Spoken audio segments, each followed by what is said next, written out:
Everyone, welcome back to my channel. আশা করি সবাই ভালো আছো। আর আজকে আমি দেখাচ্ছি একটা নতুন ডিশ, এটা হলো ফ্রুট কাস্টার্ড। তো আশা করি তোমাদের ভালো লাগবে। এটা মেনলি বাচ্চাদের বেশি ভালো লাগে। তো চলো শুরু করা যাক।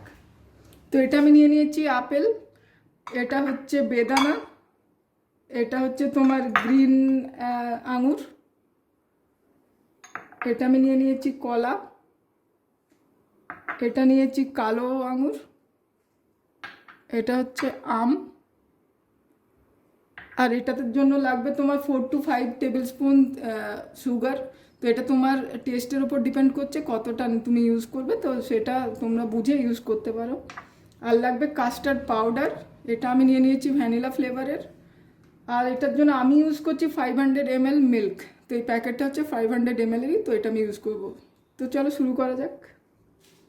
তো এবার আমি একটা নিয়ে নিলাম কড়াই, এতে আমি মিল্কটা গরম করে নেবো। তো আমি পুরো মিল্কটা নেবো না, কড়াইয়ে কিছুটা মিল্ক রেখে নেবো, কারণ আমি যেই কাস্টার্ড পাউডারটা আছে সেটা যখন মেশাবো না, তো সেটা আমি গরম দুধে মেশালে ওটা লাম্প হতে পারে। তো এই কারণে আমি এটা ঠান্ডা দুধে মেশাবো। তো তার জন্য আমি একটা আলাদা জায়গা কন্টেনার নিয়ে নিয়েছি। তো এতে আমি মিশিয়ে নেবো কিছুটা কাস্টার্ড পাউডার। তো চলো ঢালছি আমি।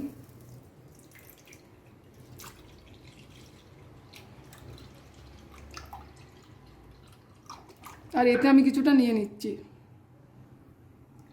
কাস্টার্ড পাউডারটা মেশানোর জন্য। বাকিটা আমি আবার দিয়ে দিলাম গরম করার জন্য।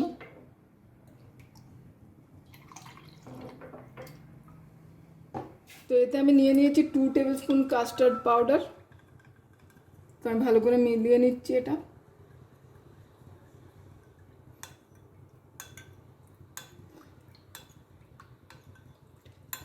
এবার এটা আমি যেই কাস্টার্ড পাউডারটা দিলাম এটা আস্তে আস্তে মিলিয়ে নেবো এখানে।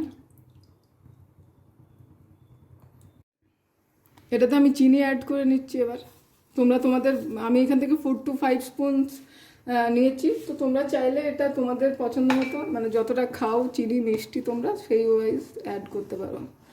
তারপর তোমার এটা 2 মিনিট নেড়ে যেতে হবে এইভাবে, যতক্ষণ না এটা একটু ঠিক হচ্ছে। তো আমি এটা নেড়ে যাবো।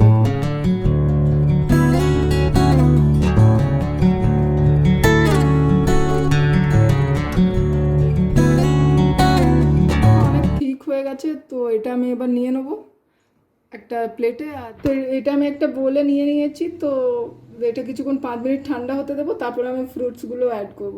তো চলো এটা 5 মিনিটস ঠান্ডা হোক। তো এবার এটা 5 মিনিটস আমি ঠান্ডা করে নিয়েছি, আর এই ফ্রুটসগুলো অ্যাড করে দেবো। তো তোমাদের যার যেরকম ফ্রুটস ভালো লাগে সেরকম ফ্রুটসই অ্যাড করবে। আমি এটা আমার যেগুলো মোটামুটি ভালো লাগে সেগুলোই অ্যাড করেছি, আর যেগুলো এখানে পাওয়া যায় মেনলি। তো আমি বেশি করে দিয়ে দিলাম বেদানা। এটা হচ্ছে আঙুর দিচ্ছি। আঙুরগুলো আমি কিছু কিছু আঙুর একটু বড় বলে হাফ করে নিয়েছিলাম, তো তোমরাও করে নিতে পারো। এটা হচ্ছে কলা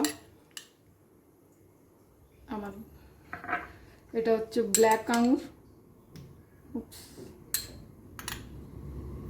আর এটা হচ্ছে ম্যাঙ্গো। ম্যাঙ্গো আমার ভালো লাগে বলে আমি মোটামুটি সবটাই দেওয়ার ট্রাই করলাম। তো হয়ে গেল কাস্টার্ড রেডি। আমি আর একটু, এটা আমার বাটিটা একটু ছোট হয়ে গেছে। তো এটা এবার আমি ফ্রিজে রেখে দেবো, 2 ঘন্টা রাখবো। এটা আমি এবার ফ্রিজ থেকে বের করে নিয়েছি। তো এটা হচ্ছে final custard and ready to serve. তো তোমরা চাইলে এটা বাড়িতে ট্রাই করতে পারো, এটা খুব ইজি তোমরা যেমন দেখলে। তো করে টেস্ট করে দেখতে পারো কেমন লাগলো। তো চলো আজ এই পর্যন্তই। কেমন লাগলো তোমাদের জানাবে। টাটা।